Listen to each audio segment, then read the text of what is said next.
Welcome to the Right on Purpose podcast, where we empower aspiring authors in the second half of their lives to discover the joy and fulfillment of crafting their legacy through the written word. Join me, Brad Swift, a seasoned Right on Purpose coach, as I share insights, strategies, and inspirational stories to guide you on your journey of self-discovery and creative expression. You can learn more about Right on Purpose coaching at wbradfordswift.com/coach. Now here's today's show. Hello, everybody. This is Brad Swift, your Right on Purpose coach. And today on the Right on Purpose podcast, it is my great pleasure to introduce you to one of my favorite Right on Purpose clients, Tammy Bonin.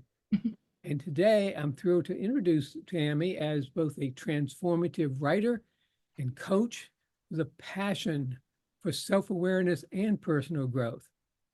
Her work embodies a powerful exploration of self, pivoting from victim to victor through conscious awareness. Tammy emphasizes the impact of her coaching experience in shaping her narrative style and enriching her storytelling with profound reflections on life's triumphs and trials. A staunch advocate for self-publishing, she values the freedom to express her unique voice and connect directly with her audience.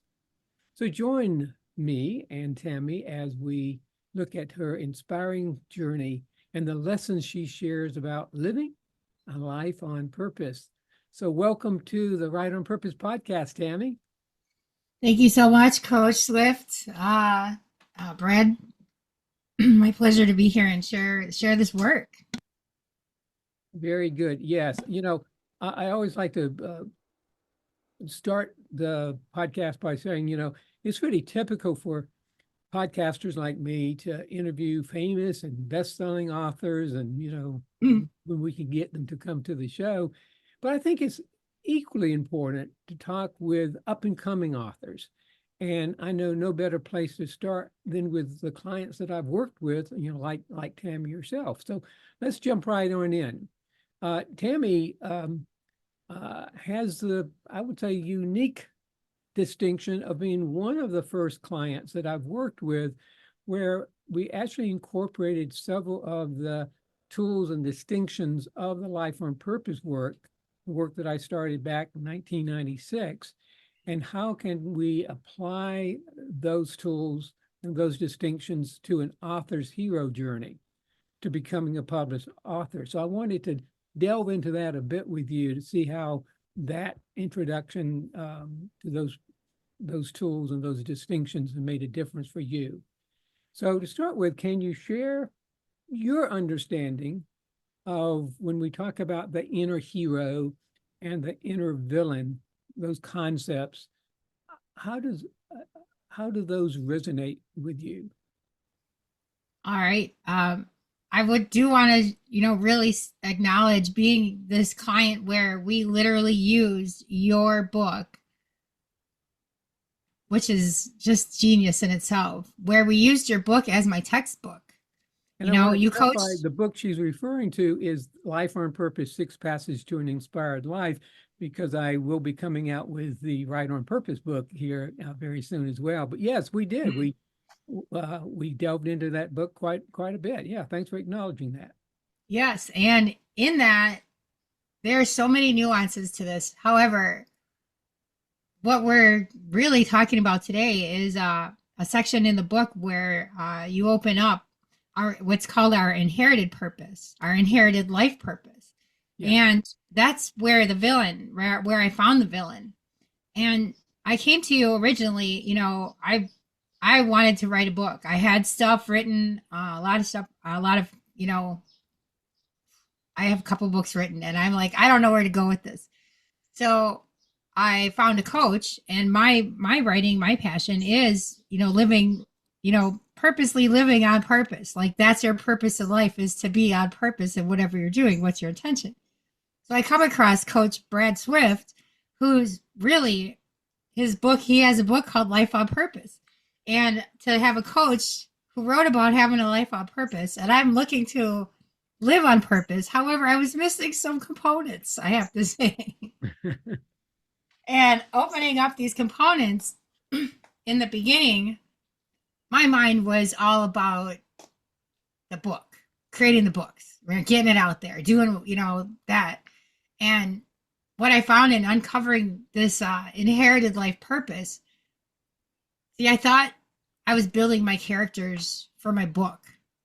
Okay. I thought I was inventing, all of these different facets of these characters. Hmm. And it took a while. I had to keep digging in myself, which is part of the inherited purpose, is parts of our life that really became our purpose. And why are they our purpose? And who made them our purpose? And so that was all mixed up in what I thought my purpose was, although living on purpose. But what does that look like? So finding these characters, I started relating it to characters, but then I'm like, wait a minute, that's me. And then from opening that up, I discovered all these different personalities, these different ways of being, really. And then in our uncovering of that, in our homework with this textbook of the book, Life on Purpose, we did the work of what you put in the book. And it was very skillfully set up where I had breakdowns around who I was. I'm like, what? No, I'm this. And coach is like, well, what did you just write down? Well, okay. So going through those and what's on the other side, the victor, right? So that was all my victim. I was thinking they were all the bad guys, right? You need the nemesis, the protagonist in your books. Yeah. And I didn't realize I had all of those inside of me. Yeah. That was insane. What? So, opening that up that was probably like 3 months of, I thought I knew who I was. I thought I was on purpose. I thought. And then I've been in self-conscious awareness, self-actualization in this field for, about 4 years now. I had a career transition into my purpose. And this really helped me open up and just, when they say your soul, people don't, it's so open, so vast, right? And what I see for the soul is your authentic self. And in this inherited purpose, so living not as yourself gets covered, or living as yourself was covered from all of this inherited things that I took and put on myself and accepted and created in my world, in my mind, in my emotions, in my villain, my victim, to really find that in that depth from working through this book. Plus, I had the wonderful experience of your coaching. You've had classes for 20 some years, all of that. So I had all that benefit.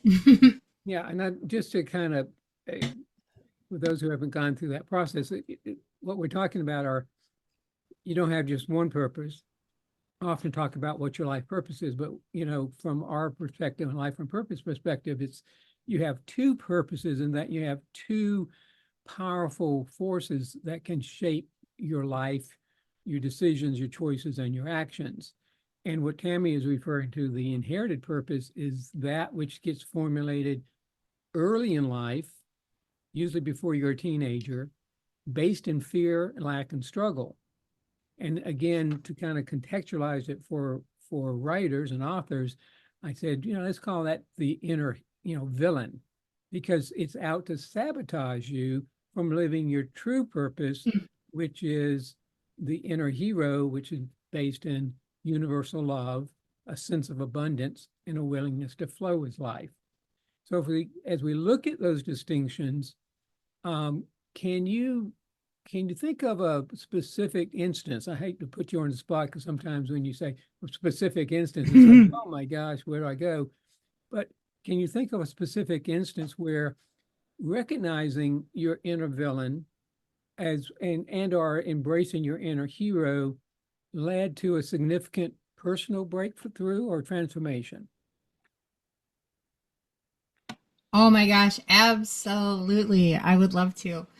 All right, so these are things that we, like you said, we made up when we were younger. And I came from a very, pretty wild childhood, right? My dad was a motorcycle biker. I was adopted even. This was an adopted dad. And there was a lot of physical, violence in our life and things like that. So I invented myself as invisible, right? Hiding, afraid to speak up, or take responsibility, right? Because we would have some ramifications for that. And my father's long passed, and I all of that training, like I've done so much work on myself in this shadow work realm that I work in, and to pull this out. So I pulled this out in this work was that I was playing invisible, right? Just and then it showed up. I got to start watching where I was playing invisible. Where was I hiding? Right? Where was I afraid to speak up and take responsibility?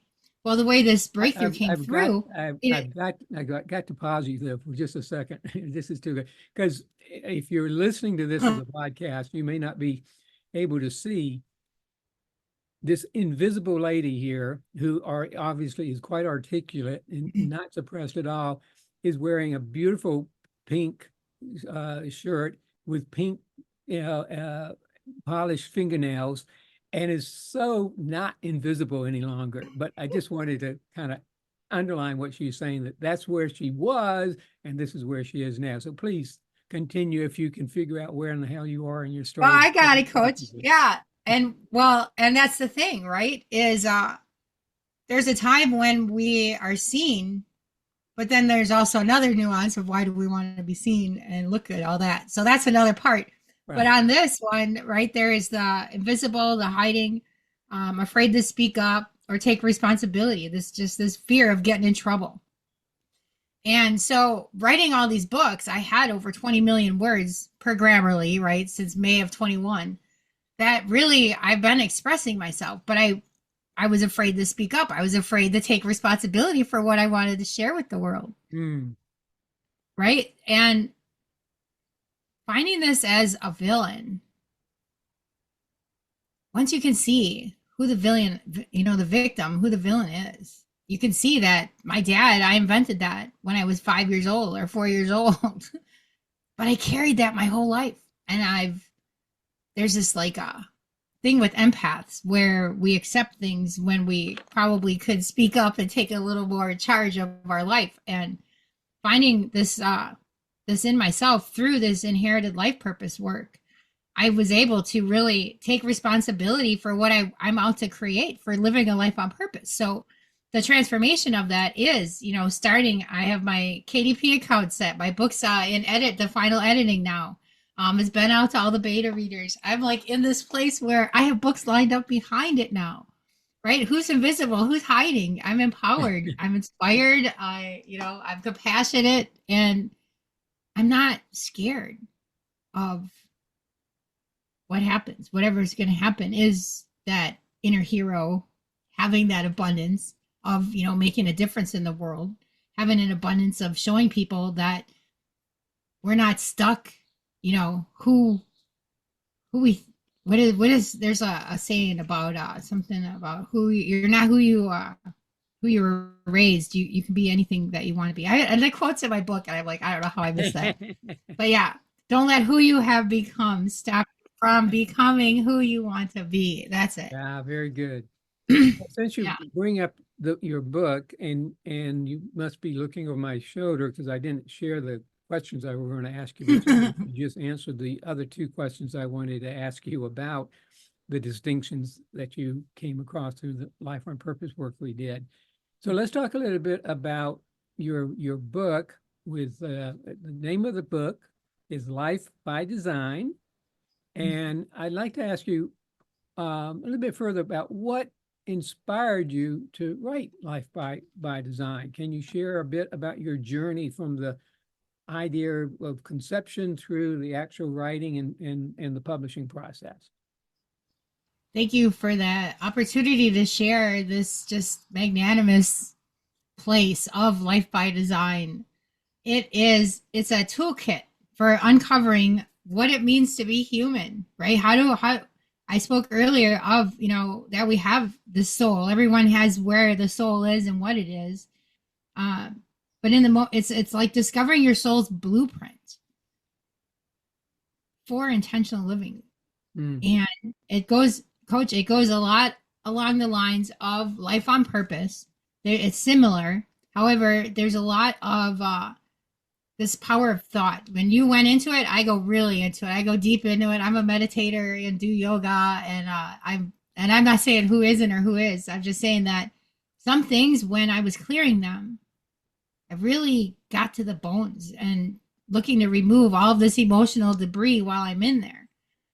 So the book, like what the power of it is getting to those points where realizing that, sure, I found that I was invisible and hiding and afraid to speak up. But it's not just about in my writing. It's in like so many facets of life. Mm-hmm. That's in like everything you do. So having to keep finding that, but you got to be in your awareness that it's a thing that you have. And it could be a power, because there's power. There's places where you want to be invisible. Okay. It's like, changing our, who we are. But it's learning. The book is teaching a little bit about personalities, how we move in and out of them. There's there's a story in it about Marilyn Monroe as an example of how we move through our personalities. And she was walking down the street with her photographer's wife, and she was all clouded up with a scarf and a hat and a long coat. And she told the wife, she goes, "Do you want to see her?" And the wife is like, she knew exactly what Marilyn meant. And the wife goes, "Yeah." And they're walking down the street in New York. She pulls off the coat, she pulls off the scarf and the hat, and this energy of Marilyn came out. This personality. She like pulled out that personality of Marilyn Monroe and the magnetism that came with that personality. Mm. So just being in the space to understand that anything's possible, and who we are, our power. We can pull out our power, our victor, all the time when we're in this conscious awareness. Yeah. Another part of it is sharing vulnerability of personal transformation. Right, you're doing shadow work. You're going places people don't talk about. I've been hiding from responsibility. I've been hiding, and I'm afraid because I don't want to get in trouble or left. That's vulnerability. It's even vulnerable to take a look. A lot of people, I work in bioenergy healing, right? And yoga and chakra alignment and connecting people with their intuition. That's the next book. But what I'm seeing in that, and I'm learning as I work with people, is some people are afraid to connect to their intuition. They're afraid that they did so much wrong, which is a fear. Okay, right. I didn't even know to have that fear, but some people are having it now. But it's just that fear of not knowing, what did I do wrong? Because that's something that came from our inherited life purpose when we were a kid. Because in the now, you're just doing what you're doing in the present moment on purpose, right? Yeah. So I don't know if that works. It's mostly exploring these multifacets of the inherited purpose, Coach. I really I got to put a face to all of this through your book, Life on Purpose. I got to like put a skeleton, right, to what I'm experiencing, because I didn't know. I already have written a lot of this out, and I got to put a skeleton to see, the path. Yeah. Does that help? Well, as you're talking about your writing journey itself, most such journeys are filled with challenges and as well as rewards. Could you describe one of the hurdles that you faced while writing Life by Design, and how overcoming them, or overcoming it shaped the final product? Make sure, am I on mute? Sorry about that. No, you're still here. Okay. So and I know life works a lot in examples and sharing in this vulnerable place, but where the victor comes, let's keep it in because I said there's so many facets for whatever we find in our inherited life purpose. So another facet of my inherited life purpose was ignoring people or things, and that it'll just go away. I had a very transient childhood. My dad, we moved all the time. If something didn't work, we'd get evicted. all of these things, that it would just go away. And learning, that's also a component of the responsibility. So I had to know that people are a part of this book. People, I'm looking to impact people. So I can't run away from those people I'm looking to impact. I carry that experience of what it's like to get away and free yourself from that. How many people have that where they ignore people or things thinking it will just go away? Right? If I avoid it, then, or sabotage it, I used to do, or self sabotage, that's in there big time. I just summarized it. Or I would freak people out. So they'd be like, okay, it'll go away because I'm a unique personality, right? I'm a creatively gifted person. And it's like, and then I won't have to deal with it because it's a transient thing. Hmm. And that going forth in this commitment, right? Really, I want to share that power with people to see that anything's possible. Yeah. And really don't let who you have become stop you from becoming who you want to be. I wanted to be an author and share this work and have people live unlimited, unleashed lives, Man, yeah, I'm so grateful. Thank you, Coach. Very good. Very good. Well, I appreciate our time together and continuing to unfold the difference that aspiring authors turn to published authors can make. You may be hearing some background noise as my puppy dogs are fully expressing themselves at the moment. Exactly. All right, guys. Any final words of encouragement or inspiration that you would care to share with your listeners, particularly any of those who might be saying, yeah, I've been talking about writing a book one day, someday, and maybe what could you do to kind of nudge them into letting today be the day for them to move forward? Thank you for this opportunity to share this. And my heart is just feeling so much love right now. I want to share how each individual faces this internal and external challenges on their life journey, whatever it is, right? And what is meaningful to you. In this exploration, legacy just exploded out in my learning on discovery and research doing this book. And we create a legacy in our inherited purpose from our childhood, or we can create it from this other purpose, the heroic one, which is the divinely inspired life purpose. And which going through those motions of really what is your legacy you want to leave? If it's money, what is, you know what I mean? You got to open that up. And I think Coach, you touch on that in your next coming up book. Yes. But knowing that you have the possibility of these obstacles, these doubts, these fears, just anything that's hindering your progress towards your goals or your purpose, that thing that's pinging at you, that's what we talk about in Life by Design, is what's pinging at you. Something's not right. I'm not happy. This is crap. What did I do? Surrender to God. In that, for me, I actually had somebody help me. They're like, you know what? Here's a coach that's on purpose. It's up your alley. And I took the action. I just did like this faithful leap to know I already had so much work. I already know the potential's there. The potential's there. And even if you want to write a book and you don't really have much yet, I would recommend Dr. Swift Bread Coach introduced me to like new ways to use AI. And I don't know if this is anywhere you want to go in here, but really AI, even though I wrote 20 million words, which I'm way past that now, but the AI helps open up and expand your areas that you want to expand upon. And it can help you make sense of what maybe isn't looking perfect out of the paper. Coach never judged what I wrote. He let me be fully expressed, and ideas. AI will give you ideas. AI will summarize your content and tell you, you got something here. People want to hear that. It'll tell you who your audience is.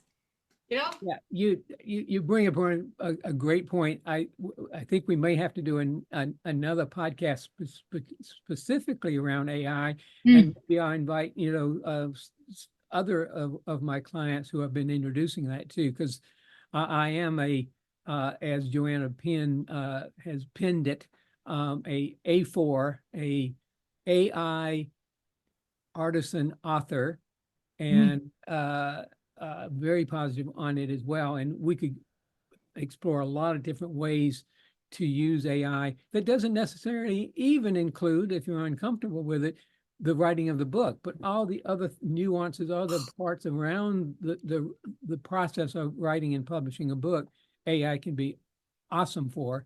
And we're just about out of time today for this one, so I'll have to have you come back, and maybe I'll invite a couple other people to join us on that special AI topic as well. So thank you, Tammy, so much for joining us today on the Writer on Purpose podcast. If you have any questions or people want to reach out to you, how is the best way they can find out more about you and your work? Sure. I would say the best way would be to visit my website, loveyourhuman.energy. It's not a .com, it's .energy. And Mm. I have blogs. I have what I'm up to. I do speaking events, meditation events. And I just want to encourage everyone to just recognize that you do have a capacity for resilience. We already use it for courage and for determination. If writing a book is something that has been on your mind, respond to this podcast. Get in touch with Coach. I had it sitting there years, 20 million words, just sitting there. And he saw there's something. Everyone has their thing. Sorry. Thank you. Yeah. Loveyourhuman.energy. Tammy Bonin. I do YouTube videos, but I'm working on my face of life by design, which Very is nice. meant to be coming out within the next 30 days. So we're looking by, June 19th. That was my last question, and you answered it as you answered several of my other questions that I was going to ask. So again, thank you so much for being on the podcast today. Mm-hmm. And for everybody else who's listening and or watching this, how about taking on not only living your life on purpose, but writing about it as a Write on Purpose client? Whether you become a client of mine or not, that book that you've been talking about, thinking about writing, somebody is ready, and maybe even many people are ready to read it and benefit from it. So, Write on Purpose. Start today. Take care.